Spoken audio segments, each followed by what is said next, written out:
ਜੀ ਬਿਸਮਿल्लाह-रहमान-रहीम। अस्सलाम वालेकुम। उम्मीद करना शायद भी ठीक ठाक ਤੇ ਫਸਟ ਕਲਾਸ ਹੋਵੋਗੇ। ਭਾਈਆ 2 ਦਿਨ ਤੋਂ ਬਾਅਦ ਫਾਰਮ ਤੇ ਆਇਆ ਵਾਂ। ਇੱਕ ਦਿਨ ਆਇਆ ਨਵੀਂ ਮਰਮ ਤੇ ਯਾਰਾ ਰਸਤੇ ਸਾਰੇ ਬਲਾਸ ਹਨ ਤੇ ਉਹ ਜਿਹੜਾ ਰਸੂਲਪੁਰ ਸਾਡੇ ਇੱਕ ਸਟਾਪ ਪਿੱਛੇ ਨਾ ਉੱਥੇ ਇਹਨਾਂ ਦਾ ਕੋਈ ਸ਼ੀਆਂ ਦਾ ਕੋਈ ਮਹਿਫਲ ਸੀ। ਉੱਥੋਂ ਭਾਈ ਨੰਗਿਆ ਨਹੀਂ ਗਿਆ ਨਾ, ਫਿਰ ਉੱਥੋਂ ਵਾਪਸ ਚਲਾ ਗਿਆ। ਅੱਜ 10ਵੀਂ ਮਰਮ ਹੈ ਤੇ ਅੱਜ ਰਸਤੇ ਖੁੱਲ੍ਹੇ ਨੇ।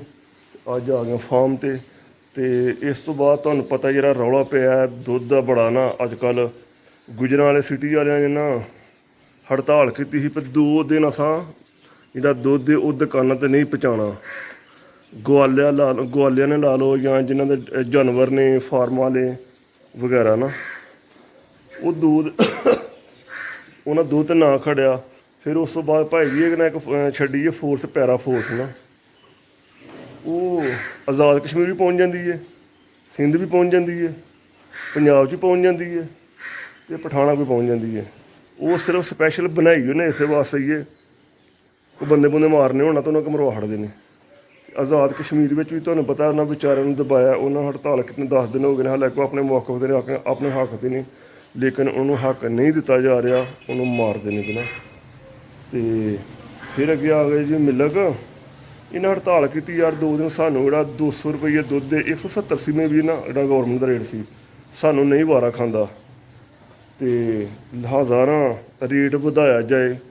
ਇਹਨਾਂ ਨੇ ਪਹਿਲਾਂ ਕਿਹਾ ਜੀ 300 ਰੁਪਈਆ ਹੋਏ ਅਤੇ ਫਿਰ ਜਿਹੜਾ ਕਿਸਾਨ ਉਹ ਪੂਰ ਹੁੰਦਾ ਵੇ, ਪ੍ਰਾਫਿਟ ਫਿਰ ਵੀ ਨਹੀਂ ਹੁੰਦਾ। ਅਤੇ ਉਹ ਦੁਕਾਨਾਂ 2 ਦਿਨ ਬੰਦ ਰਹੀਆਂ। ਉਹ ਬਾਅਦ 'ਚ ਭਾਈ ਜੀ ਪੈਰਾ ਫੋਰਸ ਆ ਗਈ, ਉਹਨਾਂ ਆ ਕੇ ਅਤੇ ਇਹਨਾਂ ਨੂੰ ਮਾਰਿਆ ਮੁਰਿਆ ਜਾਂ ਦੁਕਾਨਾਂ ਖੋਲ੍ਹੀਆਂ, ਜੋ ਵੀ ਕੀਤਾ।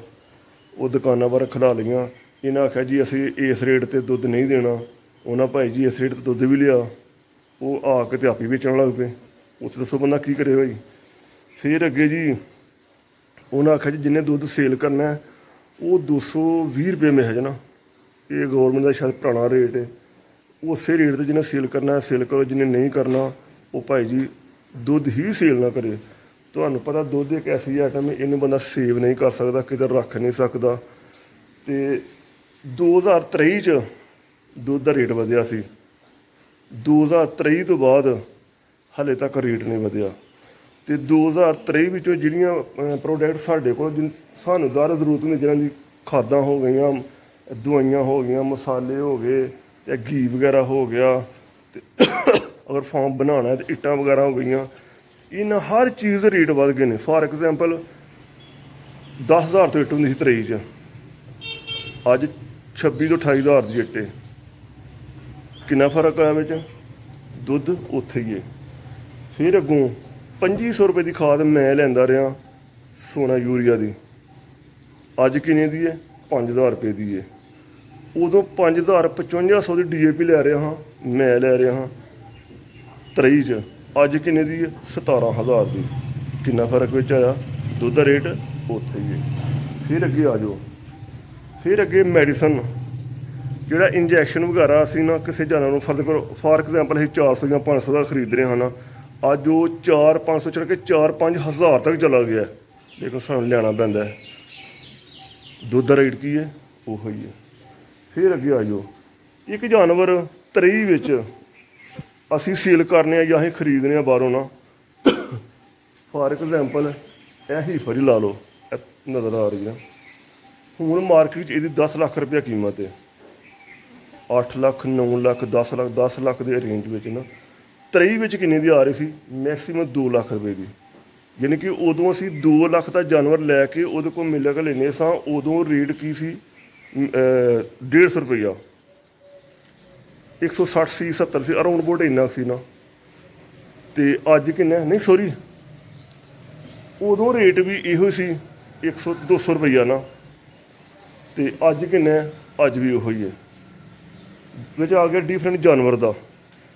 ਉਦੋਂ ਇਸ ਜਾਨਵਰ ਦਾ ਰੇਟ ਹੁੰਦਾ ਸੀ ਭਾਈ ਜੀ 1.5 ਤੋਂ 2 ਲੱਖ ਰੁਪਏ ਦੀ ਇਹੋ ਜਿਹੀ ਹੀਫਰ ਸਾਨੂੰ ਮਿਲ ਜਾਂਦੀ ਸੀ, ਲੇਕਿਨ ਹੁਣ 8 ਤੋਂ 10 ਲੱਖ 'ਚ ਆਉਂਦੀ ਹੈ। ਯਾਨੀ ਕਿ ਵਿੱਚ ਡਿਫਰੈਂਟ ਆ ਗਿਆ 6 ਲੱਖ ਰੁਪਏ ਦਾ, ਲੇਕਿਨ ਦੁੱਧ ਉੱਥੇ ਹੀ ਹੈ। ਦੁੱਧ ਨਹੀਂ ਆ ਵਧਾਉਣਾ, ਕਿਉਂਕਿ ਜਿਹੜੇ ਇਹ ਨਾ ਪਾਕਿਸਤਾਨ ਦਾ ਮਾਫੀਆ, ਉਹਨਾਂ ਦੁੱਧ ਫਰੀ ਚਾਹੀਦਾ। ਜਿਹੜੇ ਅਮੀਰ ਲੋਕ ਨੇ ਤੇ ਸਾਡਾ ਤਬਕਾ ਹੁੰਦਾ ਗਰੀਬਾਂ ਵਿੱਚ, ਅਸੀਂ ਤਾਂ ਦੁੱਧ ਪੈਦਾ ਕਰਕੇ ਤੇ ਬਸ ਸ਼ਹਿਰੀਆਂ ਨੂੰ ਪਿਆਲਣਾ ਹੈ। ਉਹ ਆਉਂਦੇ ਨੇ ਯਾਰ ਮਹਿੰਗਾ ਨਾ ਪਿਆ ਲਓ, ਇਹਨਾਂ ਨੂੰ ਸਸਤਾ ਹੀ ਪਿਆ ਲਓ। ਯਾਰ ਇਹ ਬਫਾਲੋ ਮੇਰੇ ਕੋਲ ਨਾ 23 ਵਿੱਚ 2-2.5 ਲੱਖ ਰੁਪਏ ਦੀ ਸੀ। ਪਰਲੀ ਜਿਹੜੀ ਹੈ ਨਾ ਉਹ ਵੀ ਤਕਰੀਬਨ 2 ਲੱਖ ਦੇ ਕਰੀਬ ਸੀ। ਯਾਨੀ ਕਿ ਉਦੋਂ ਰੇਟ 2.5 ਜਾਨਵਰ ਦਾ ਇਹ ਹੁੰਦਾ ਸੀ। ਅੱਜ ਇਹਦੀ ਕੀਮਤ ਹੈ 8 ਤੋਂ 10 ਲੱਖ ਰੁਪਈਆ।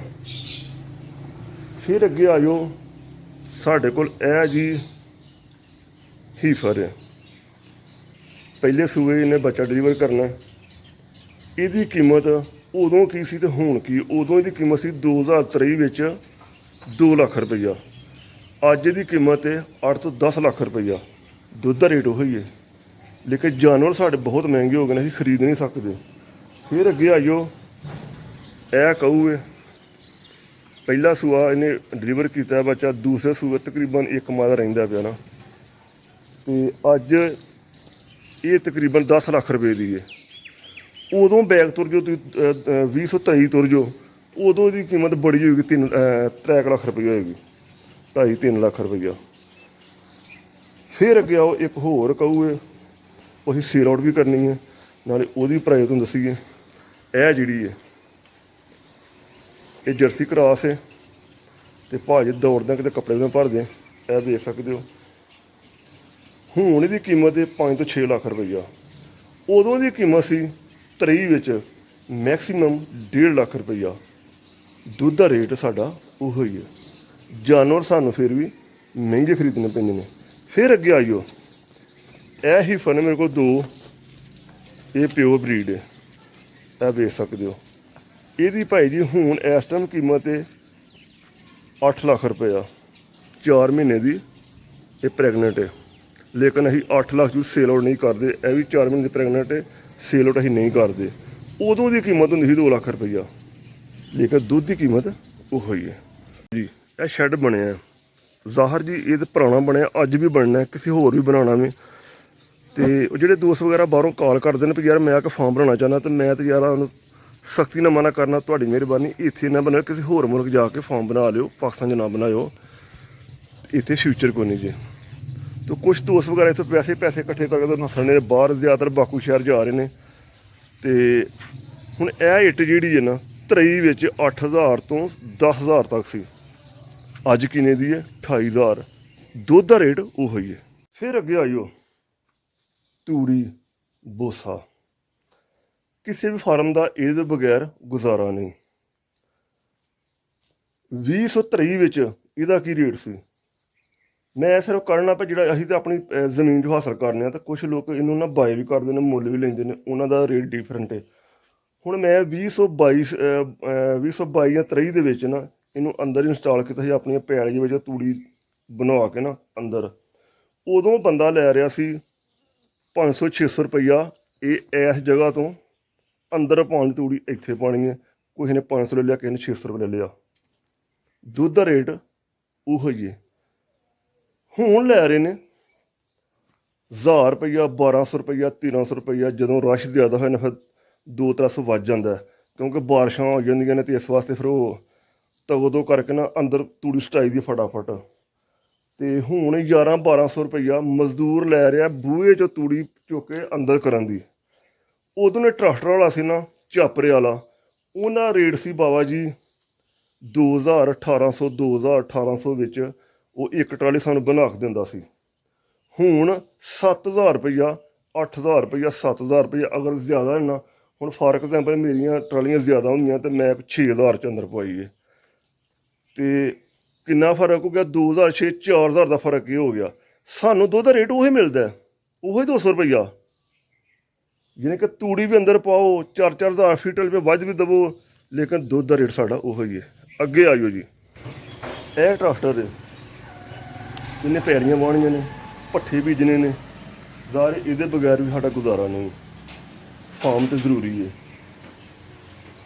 2023 ਵਿੱਚ ਅਸੀਂ ਤੇਲ ਪਾਉਂਦੇ ਰਹੇ, ਇਹਦੇ ਵਿੱਚ ਭਾਈ ਜੀ 150 ਰੁਪਏ ਲੀਟਰ, 160, 150, 45, ਇਹੋ ਜਿਹੀ 500 ਰੁਪਏ, ਸੋਰੀ 5 ਰੁਪਏ ਤਾਂ ਹੋ ਗਿਆ, 5 ਰੁਪਏ ਠਾਂ ਹੋ ਗਿਆ ਨਾ। ਆਲਮੋਸਟ 150 ਰੁਪਏ 'ਚ ਇਹਦੇ 'ਚ ਅਸੀਂ ਡੀਜ਼ਲ ਪਾਉਂਦੇ ਹਾਂ, ਡੀਜ਼ਲ ਪਵਾ ਕੇ ਪੈਲੀ ਬੀਜਦੇ ਹਾਂ। ਅੱਜ ਕਿੰਨੇ ਦਾ ਪਾ ਰਹੇ ਆ ਭਾਈ ਜੀ? 350 ਰੁਪਏ। ਦੁੱਧ ਦਾ ਰੇਟ ਉਹੋ ਹੀ ਹੈ ਜੀ। ਇਹ ਕੁੱਪੀਆਂ ਪਈਆਂ ਨੇ, ਜ਼ਾਹਰ ਚੁੱਕ ਕੇ ਬਸ ਸਿਆਲਕੋਟ ਨਾਲ ਬੰਦਾ ਨਹੀਂ ਖੜਦਾ। ਬੰਦੇ ਨੇ ਮੋਟਰਸਾਈਕਲ 'ਤੇ ਜਾਣਾ ਹੈ, ਸਿਆਲਕੋਟ ਖੜਨਾ ਹੈ, ਅਤੇ ਭਾਈ ਜੀ ਉਦੋਂ ਮੋਟਰਸਾਈਕਲ 200 ਰੁਪਏ ਤੇਲ ਖਾਂਦਾ ਰਿਹਾ ਇੱਕ ਫੇਰੇ ਦਾ। ਅੱਜ ਉਹ ਕਹਿੰਦਾ ਜੀ 700 ਰੁਪਈਆ। ਭਾਅ ਜੀ ਇਹ ਅਸੀਂ ਫੀਡ ਪਾ ਰਹੇ ਹਾਂ, ਜਿਹਨੂੰ ਅਸੀਂ ਵੰਡਾ ਕਹਿੰਦੇ ਹਾਂ, ਇੰਡੈਕਸ ਫੀਡ। ਉਦੋਂ ਕਿਸ 2023 'ਚ ਕਿੰਨੇ ਦਾ ਸੀ ਅਤੇ ਹੁਣ ਕਿੰਨੇ ਦਾ? ਭਾਅ ਜੀ ਸਾਨੂੰ ਉਦੋਂ ਲੱਭਦਾ ਸੀ 2200 ਰੁਪਈਏ 'ਚ, ਇਹ ਮਿਲਦਾ ਸੀ ਉਦੋਂ 2200 ਰੁਪਈਏ 'ਚ। ਹੁਣ ਕਿੰਨੇ ਦਾ ਮਿਲਦਾ? 4200 'ਚ। 4200 ਵੀ ਭਾਈ ਜੀ ਉਹ ਵੀ ਬੰਦਾ ਤਲਕ ਵਾਸਤੇ ਵਾਲਾ, ਚਲੋ ਆਪਣਾ ਮਾਰਜਨ ਮੇ ਵੀ ਸਾਡੇ ਵਾਸਤੇ ਕੁਝ ਘੱਟ ਰੱਖਦਾ, ਉਹ ਸਾਨੂੰ ਨਾ ਪਿਆਰ ਮੁਹੱਬਤ ਕਰਕੇ 42 ਦਾ ਦੇ ਦਿੰਦਾ। ਯਾਨੀ ਕਿ 2000 ਕਿੱਥੇ ਅਤੇ 42 ਕਿੱਥੇ। ਉਦੋਂ 2200 2300 ਦੀਆਂ 2500 ਤੱਕ ਸੀ, ਹੁਣ 4200 ਦਾ। 2000 ਇੱਧਰੋਂ ਵੀ ਸਾਨੂੰ ਪੈ ਗਿਆ। ਦੁੱਧ ਦਾ ਰੇਟ ਕੀ ਸੀ ਉਦੋਂ? ਉਦੋਂ ਵੀ 200 ਸੀ ਅਤੇ ਹੁਣ ਵੀ 200 ਹੀ ਹੈ। ਫਿਰ ਅੱਗੇ ਆਓ ਜੀ, ਇਹ ਮੇਰੇ ਪਿੱਛੇ ਵਾਪਟਾ ਵਾ ਜੀ, ਇਹ ਤਾਰਾਂ ਲੰਮਕੀਆਂ, ਇਹ ਬੋਰਡ ਸ਼ੋਰ। 2023 'ਚ ਭਾਈ ਜੀ ਬਿੱਲ 2000 3000। ਜਦੋਂ ਕਿਤੇ ਪੱਠੇ ਵਗੈਰਾ ਚਾਰਾ ਬੀਜਣਾ ਨਾ, ਉਦੋਂ ਕਿਤੇ ਮੋਟਰ ਬੜੀ ਚੱਲ ਜਾਣੀ ਅਤੇ ਬੜਾ ਬਿੱਲ ਆ ਜਾਣਾ ਜੀ। ਆ ਕਿ ਉਹ ਫਿਰ ਅਸੀਂ ਲੱਕ 'ਤੇ ਹੱਥ ਰੱਖ ਲੈਣਾ, ਯਾਰ ਬਿੱਲ ਬੜਾ ਆ ਗਿਆ, ਕੀ ਕਰੀਏ? ਅਤੇ ਬੜੇ ਪਰੇਸ਼ਾਨ ਹੋ ਗਏ ਹਾਂ ਭਾਈ ਜੀ। 4500 5000 ਤੋਂ ਵੱਧ ਕਦੀ ਬਿੱਲ ਆਇਆ ਹੀ ਨਹੀਂ ਸੀ, ਅਤੇ ਉਦੋਂ ਅਸੀਂ ਪਰੇਸ਼ਾਨ ਹਾਂ, ਯਾਰ ਇੰਨਾ ਬਿੱਲ ਆ ਕੇ ਕਿਵੇਂ ਤਾਰੀਏ? ਅਤੇ ਹੁਣ ਇੱਕ ਬਿੱਲ ਮੈਂ ਲੱਖ ਰੁਪਏ ਤਾਰਿਆ। ਇਹ ਪਿਛਲਾ ਬਿੱਲ ਮੈਂ 21600 ਰੁਪਏ ਇੱਕ ਤਾਰਿਆ, 1 ਮੀਟਰ ਦਾ ਘੱਟ ਆਇਆ, ਇੱਕ ਦਾ 21600 ਤਾਰਿਆ।